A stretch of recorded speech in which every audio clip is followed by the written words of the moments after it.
At the hospital, I realized I wasn't listed as family anymore.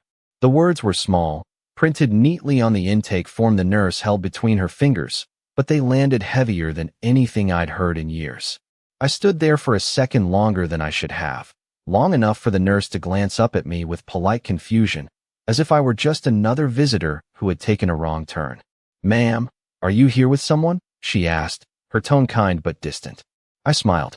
It was the same smile I had used for decades at church gatherings, school meetings, neighborhood potlucks. The kind that said everything was fine even when it wasn't. "Yes," I said softly. "My son." She nodded, already looking past me. "You'll need to check with immediate family for updates." Immediate family. I let the phrase settle without reacting. Behind her, I could see Ashley standing near the nurse's station, her hand resting lightly on the counter, her posture relaxed, confident. She didn't look worried. She didn't look like someone whose husband had been rushed into the hospital less than an hour ago. She looked like someone in control. When our eyes met, she gave me a brief smile. Polite. Controlled. The kind of smile you give a stranger at a grocery store. Not the kind you give your husband's mother. I walked toward her slowly, my shoes making soft, measured sounds against the polished floor. The air smelled like antiseptic and something faintly metallic, a scent that clung to the back of your throat. "How is he?" I asked. My voice came out steady, even. Ashley didn't answer right away. She glanced at the nurse beside her, then back at me. "They're running some tests," she said. "I've already spoken to the doctor." I nodded, as if that explained everything. As if it should. A few feet away, I caught sight of Daniel through the partially open door of a patient room. He was lying in the bed, eyes closed, machines quietly monitoring every breath. My son. The boy I had driven to Little League practice every Saturday morning. The teenager whose college applications I had stayed up all night proofreading. The man who used to call me every Sunday without fail.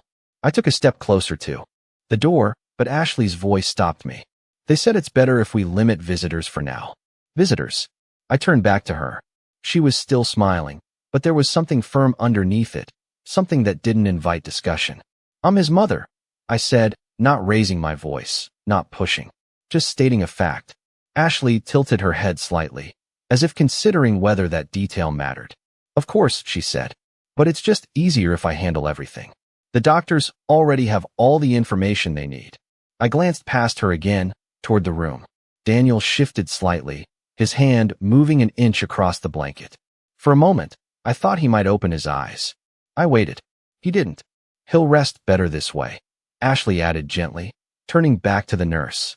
"If anyone needs updates, they can come through me." The nurse nodded, making a note on her clipboard. I watched as Ashley signed a form, her signature quick and practiced.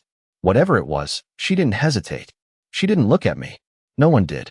I stood there, just off to the side, close enough to hear, but far enough to be overlooked. It wasn't loud. There were no raised voices, no harsh words. Just quiet decisions being made without me. I folded my hands in front of me, feeling the slight tremor in my fingers before it passed. I had been here before, not in this building, not in this moment, but in this feeling. The slow realization that something had shifted while I wasn't looking. That roles had changed. That space had been taken.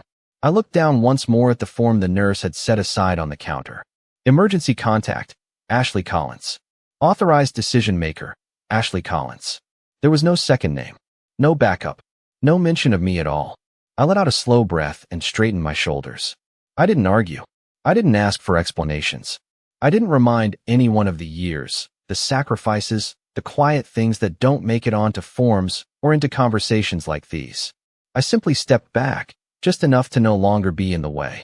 Ashley continued speaking with the staff, her voice calm, efficient. Daniel remained behind that door, unaware of the silence that had settled around his name. And I stood there, in the middle of a hospital hallway, understanding something I hadn't been ready to see before. I sat down in one of the plastic chairs lining the hallway, the kind that were designed more for function than comfort, and folded my hands in my lap as if I had all the time in the world.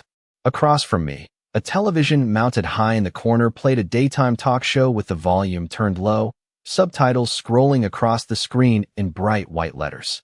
A few other people sat scattered along the corridor, each of them leaning forward, whispering, pacing, holding on to something or someone. I noticed how none of them sat the way I did. None of them were still. I watched Ashley from a distance as she moved between the nurses and the reception desk, her voice steady, her gestures precise. She asked the right questions, nodded at the right moments, and signed whatever papers were placed in front of her without hesitation. She looked like she belonged there, like this was her role, like it had always been her role. I tried to remember the last time Daniel had called me directly about anything important. Not a holiday, not a birthday, but something that mattered. Something real. I could not. The memories that came instead were smaller, quieter. Missed calls that were returned hours later, if at all. Invitations that came secondhand, usually through Ashley, already decided, already arranged.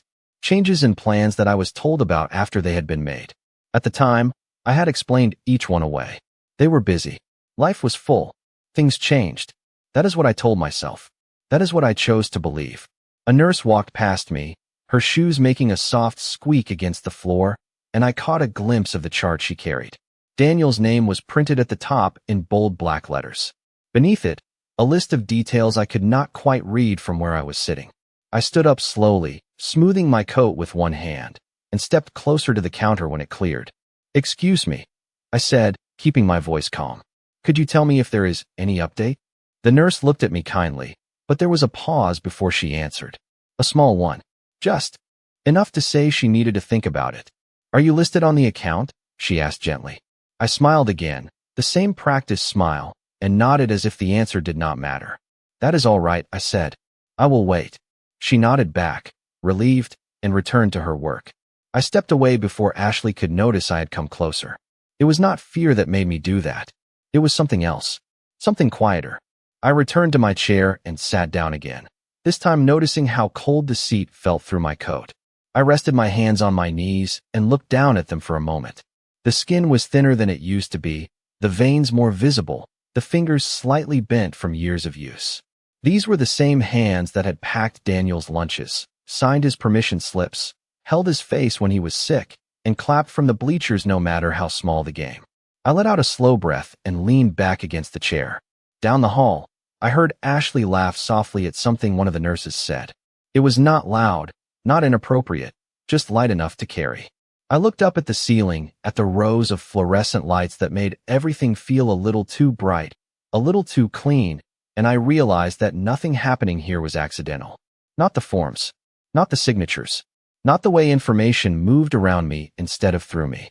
This had been decided long before today, long before this hallway, this chair, this moment. I closed my eyes for a second, not to rest, but to gather something I had not needed in a very long time. When I opened them again, I did not look toward the nurse's station or the patient room. I looked straight ahead, at the exit sign glowing red at the end of the corridor, and I stayed there, watching it as if it were the only clear direction left. I did not rush to stand up right away because there was nothing left in that hallway that required me to stay, but I also understood that leaving too quickly would feel like admitting something I was not ready to say out loud. So I remained seated for a few minutes longer, watching the rhythm of the place continue without me. The quiet urgency of footsteps, the low voices, the constant opening and closing of doors that never seemed to include me.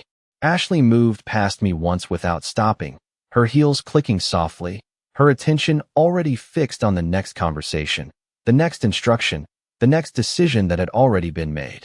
She did not look at me this time, not even briefly, as if I had already faded into the background.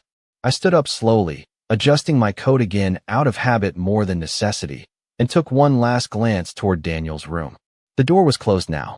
There was no way to see inside, no way to know if he was awake, if he had asked for me, if he had even noticed I was there. For a moment, I considered knocking, just once, just to remind myself that I still could. But I did not. Instead, I turned toward the exit and began to walk, each step steady, measured, the sound of my shoes echoing faintly in the corridor. No one stopped me. No one asked where I was going. The automatic doors at the end of the hallway opened with a soft mechanical hum as I approached, and a brief rush of cool air met my face as I stepped outside. The parking lot stretched out in front of me, rows of cars lined up under a pale afternoon sky, the sunlight softer than it had been when I arrived. I walked to my car, unlocked it, and sat behind the wheel without starting the engine. My hands rested on the steering wheel, still, familiar, grounded in something that had not changed. Inside the hospital, Everything had shifted without a word. Out here, the world looked exactly the same. I glanced at the dashboard clock. It had only been a little over an hour since I first walked through those doors. An hour was all it took to understand what I had not allowed myself to see for years. I reached into my purse and pulled out my phone, scrolling through the contacts until I found a name I had not called in a long time. Thomas Green. He had handled the paperwork after my husband passed, had sat across from me at the dining room table explaining things I had barely listened to back then because I believed I would never need to think about them again. I stared at his name for a moment, then pressed call. It rang twice before he answered, his voice calm, familiar. "Margaret, it has been a while," he said. I allowed myself a small smile, not the practiced one, but something quieter, something more certain. "Yes," I replied. "I think it is time we reviewed everything." There was a pause on the other end, not confusion, but understanding. "Of course," he said. "When would you like to come in?" I looked back at the hospital building in my rearview mirror, the glass doors reflecting the light, hiding everything that had just taken place inside. "Today," I said. I ended the call and placed the phone back in my purse, then started the engine. As I pulled out of the parking space, I did not feel rushed, and I did not feel uncertain. The road ahead was clear, and for the first time in a long time, I was not waiting to be included. I was deciding what would happen next. I drove across town with both hands steady on the wheel, the familiar streets passing by without needing my attention, because my mind was somewhere else, moving through years I had not examined this closely before. It was a little over 6 miles from the hospital to Thomas Green's office, a route I had taken only once before, on a quiet morning 3 years ago after my husband passed. Back then, I had sat in the passenger seat while Daniel drove, his voice calm as he told me not to worry about anything, that he and Ashley would help me handle all the details. I remember how I nodded, how I let the words settle without question, how I signed papers I barely read because I trusted that everything was being done the way it should be. I trusted that I was still at the center of my own life. The traffic light ahead turned red and I slowed to a stop, watching as a young couple crossed the street in front of me, their hands brushing lightly against each other as they walked. It was such a small thing, but it pulled another memory forward. Daniel at 10 years old, reaching for my hand in a crowded parking lot, squeezing tightly, as if the world might pull him away if he let go. I held on to that image for a moment longer than necessary before letting it pass. The light turned green and I continued driving. When I reached the office building, I parked in the same spot I had used before, near the side entrance where the sign read Green and Associates in simple black letters. The building looked unchanged, quiet and orderly, as if time had paused here while everything else had moved forward without me. Inside, the receptionist greeted me with a polite smile and asked me to take a seat, her tone warm in a way that did not feel forced. I sat down in the waiting area, the leather chair firm but comfortable, and folded my hands in my lap again, noticing how natural that position had become for me. A few minutes later, Thomas stepped out of his office, his expression softening with recognition. "Margaret," he said, extending his hand. "It is good to see you." I stood and shook his hand, feeling the steady confidence in his grip. "Thank you for seeing me on such short notice," I replied. He gestured toward his office, and I followed him inside, the familiar scent of paper and polished wood surrounding me as I took a seat across from his desk. He did not rush into questions. He simply waited, giving me the space to speak when I was ready. I reached into my purse and took out a folder I had not opened in years, the edges slightly worn but still intact. I placed it on the desk between us and rested my hand on top of it for a moment before sliding it toward him. "I would like to review everything," I said, my voice calm, even, without hesitation. Thomas nodded once, opening the folder carefully, his eyes scanning the first page before looking back up at me. "Of course," he said. "Is there something specific you are concerned about?" I met his gaze without looking away. "Yes," I said quietly. "I need to understand what was put in place and what can still be changed." The room remained still for a moment, the kind of silence that was not empty, but focused. Thomas closed the folder gently and folded his hands on top of it, mirroring my posture without realizing it. "Then let us go through it step by step," he said. I nodded once, feeling something settle into place. Inside me, something that had been uncertain before but was no longer. Outside, the world continued as it always did, but inside that office, for the first time in a long time, I was not waiting for someone else to decide what came next. Thomas opened the folder fully this time, turning the pages with a care that made each document feel heavier than it looked, and I watched his eyes move from line to line as if he were piecing together a story I had once lived but no longer fully understood. He did not speak right away, and I did not rush him, because I could already sense that whatever he was reading required precision, not assumption. After a moment, he reached for a pen and tapped it lightly against the margin of one page before looking up at me. "Do you remember signing a durable power of attorney?" he asked.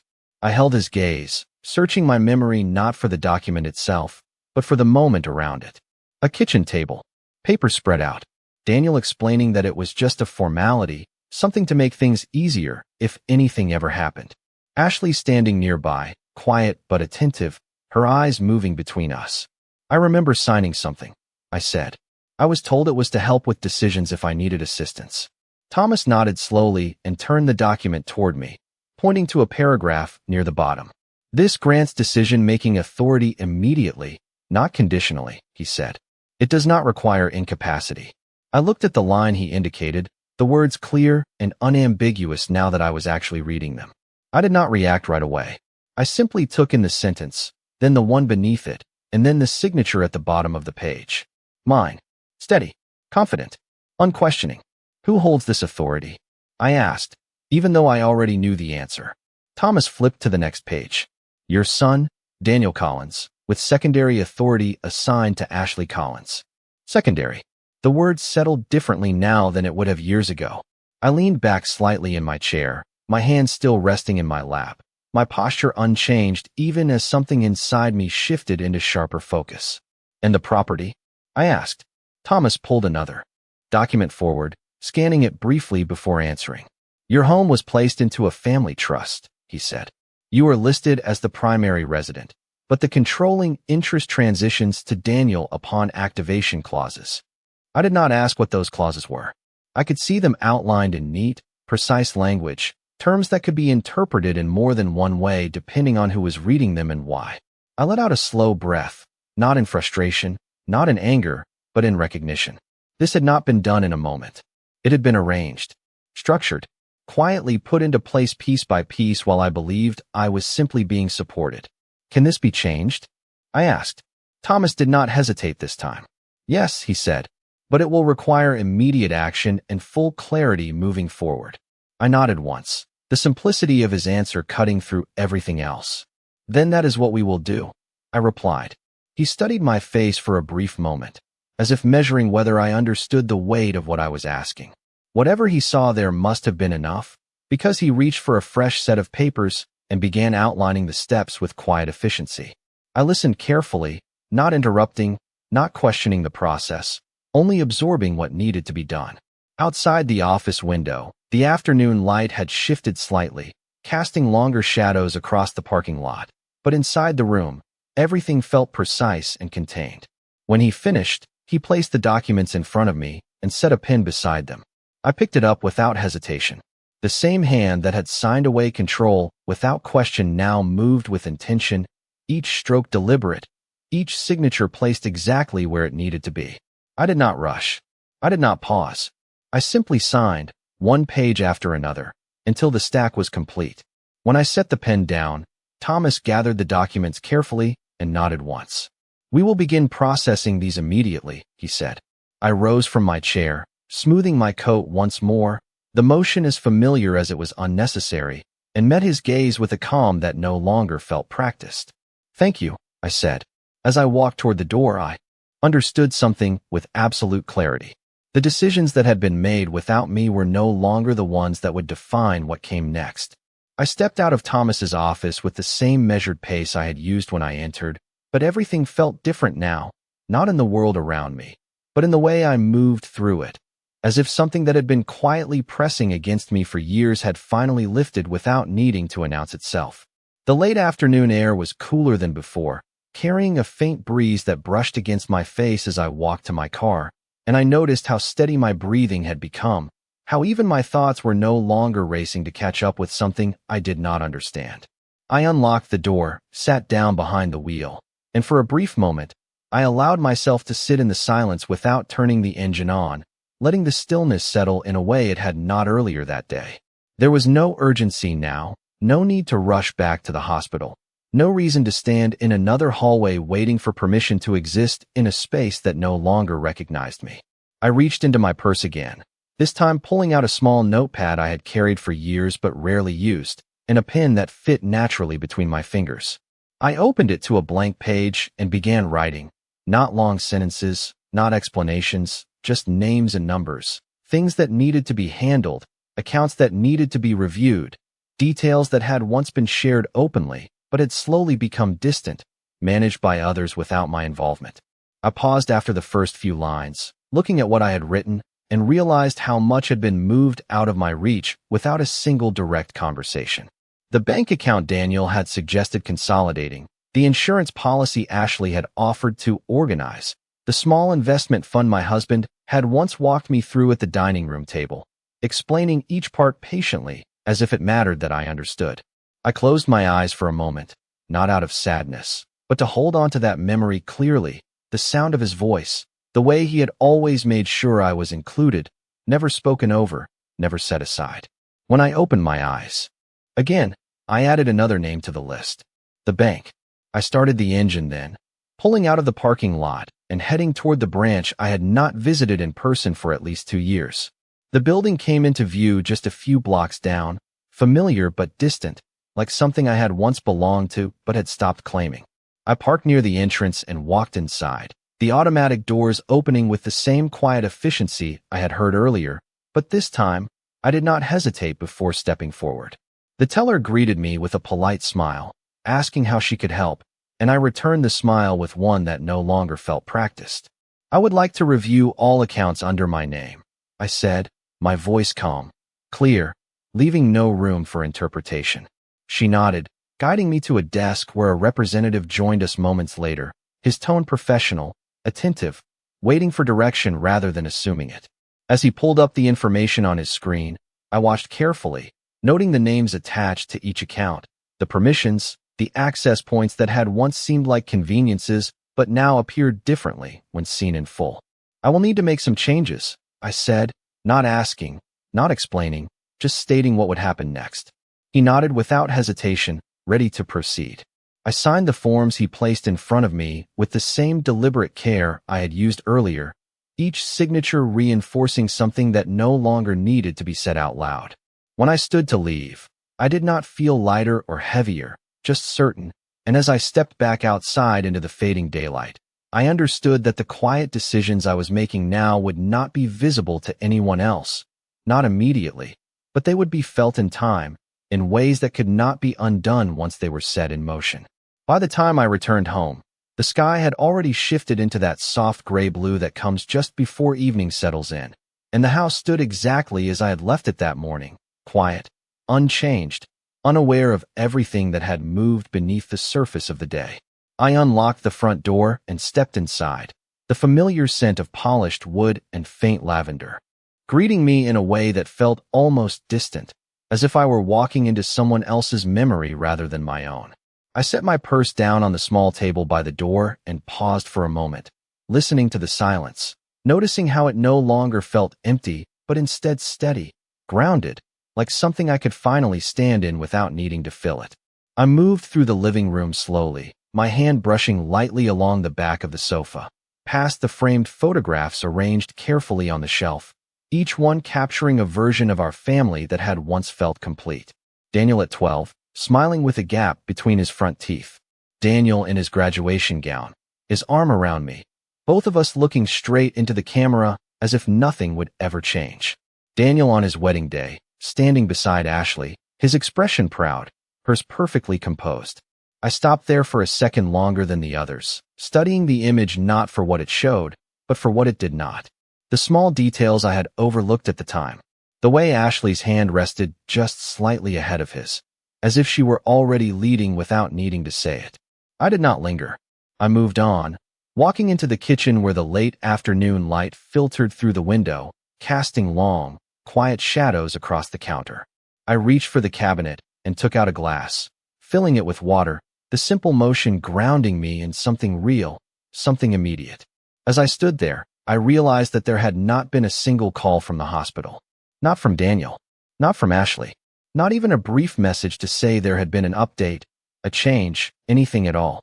I set the glass down carefully and wiped my hands on a dish towel, not out of habit, but because I understood what the silence meant now. It was not an oversight. It was a decision. I walked back into the living room and sat down in the armchair by the window, the same chair where I had spent countless evenings waiting for the phone to ring, telling myself that people were busy, that time moved differently for everyone, that I should not expect too much. I folded my hands in my lap again, the position so familiar it no longer required thought, and looked out at the street where a few cars passed slowly, headlights beginning to flicker on one by one. I reached for my phone and unlocked it, not to check for missed calls, but to open the contact list once more. I scrolled past Daniel's name without stopping, past Ashley's, until I found another number I had not used in a long time. The insurance agent my husband had trusted. I pressed call without hesitation.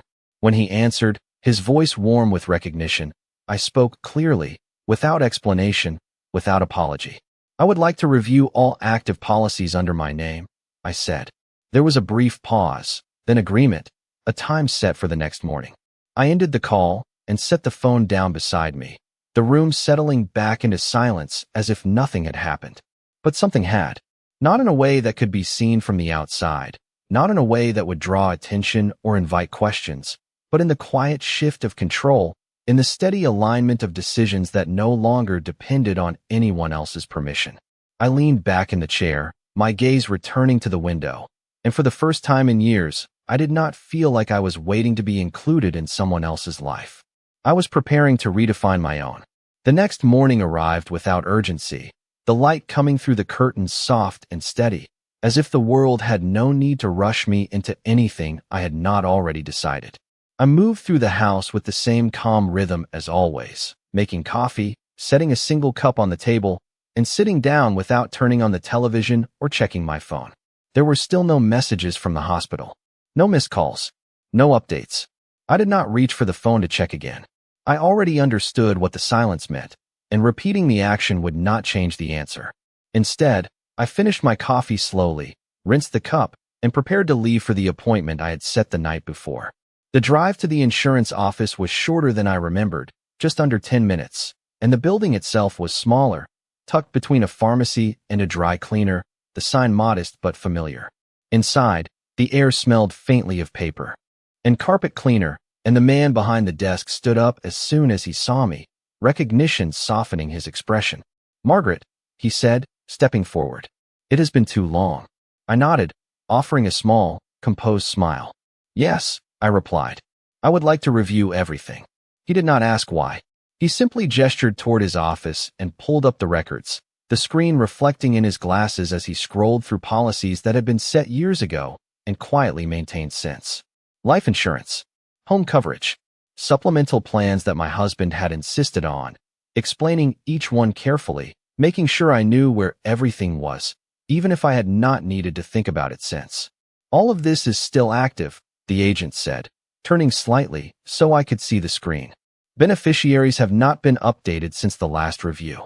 I looked at the names listed there, familiar, expected, but no longer unquestioned. I did not react immediately. I simply took in the information the way I should have done years ago, reading each line fully, understanding each detail, without relying on someone else's reassurance. "I will need to make changes," I said after a moment, my voice even, leaving no space for interpretation. He nodded without hesitation, reaching for the necessary forms, sliding them across the desk one by one, explaining each section briefly, clearly, without assuming I would not follow. I listened, not interrupting, only asking when something required precision. The pen felt familiar in my hand now, no longer a tool of agreement, but one of decision. Each signature was placed carefully, not rushed, not delayed, exactly where it needed to be. When we finished, he gathered the documents with a quiet efficiency, confirming that updates would be processed immediately. "Is there anything else you would like to review?" he asked. I considered the question for a brief moment, not searching for something to add, but confirming that what needed to be done had been done. "No," I said calmly. "That will be all for now." I stood, smoothing my coat as I had done so many times before, but this time the motion felt different, less like a habit and more like a final step in something already decided. Outside, the morning had fully settled in. The sun higher now, the street busier, people moving through their routines without noticing anything had shifted. I walked to my car, unlocked the door, and sat inside without turning the engine on right away. There was still no call, no message. I did not reach for the phone. I did not need to. I placed my hands on the steering wheel and looked straight ahead, the road stretching forward in a way that felt clear, uninterrupted. Whatever had been set in motion was no longer waiting for anyone else to acknowledge it. It would unfold on its own, in its own time, exactly as it was meant to. It was late afternoon when the call finally came, not urgent, not rushed, just a simple vibration of my phone against the passenger seat as I drove back toward the house, the screen lighting up with Daniel's name as if nothing unusual had happened at all. I did not answer immediately. I let it ring once, twice, watching the name as it appeared and disappeared, considering the distance between the person I had been yesterday and the one sitting behind the wheel now. On the third ring, I pressed accept and held the phone to my ear without speaking first. "Mom," he said, his voice slightly strained, but not from emotion, more from inconvenience. "Where did you go?" "Ashley said you just left." I kept my eyes on the road, my hands steady on the wheel. "I had things to take care of," I replied, my tone calm, even, offering no explanation beyond what was necessary. There was a pause on the other end, just long enough to suggest he had expected something different. "You should have told us," he said. "We needed you here." I allowed the words to settle without reacting to them the way I once would have. Needed. The word felt unfamiliar now, not because it was new, but because I finally understood how selectively it had been used. "You seem to have everything under control," I said quietly. Another pause. This one longer. "That is not the point," he replied, his voice tightening slightly. "Ashley has been handling most of it, but you are still family." I glanced briefly at the rearview mirror, catching a glimpse of my own eyes before returning my focus to the road ahead. "Am I?" I asked, not sharply, not accusing, just asking the question exactly as it was. The silence that followed was different this time. Not uncertain, not distracted, but unsettled. "Of course you are," he said, though the confidence was not as steady as before. "Why would you even ask that?" I did not answer right away. I let the quiet stretch between us, not as a punishment, but as a space where the truth could exist without being interrupted. "Because I was not listed," I said finally. "Not on the forms. Not in the decisions. Not in the information." I could hear him exhale softly, as if searching for the right response, the right explanation that would make everything sound reasonable again. "That is just paperwork," he said. "It does not mean anything." I almost smiled at that, not out of amusement, but out of recognition. It meant everything. It always had. "It means exactly what it says," I replied, my voice still steady, still controlled. "And I have already taken care of what I needed to." This time, the silence on the other end was absolute. No quick response. No easy reassurance. Just the weight of something shifting in a way that could not be adjusted with a simple explanation. "What do you mean?" he asked after a moment, his tone quieter now, more careful. I turned onto my street, the familiar houses coming into view, the rhythm of the neighborhood unchanged. "I mean that everything is in order," I said. "On my side." I did not elaborate. I did not need to. The words were enough. He did not press further, not immediately. Instead, there was another pause, followed by something softer, something that sounded almost like hesitation. "We should talk about this," he said. I pulled into my driveway and turned off the engine, the sudden quiet inside the car settling around me like a final confirmation. "We will," I replied.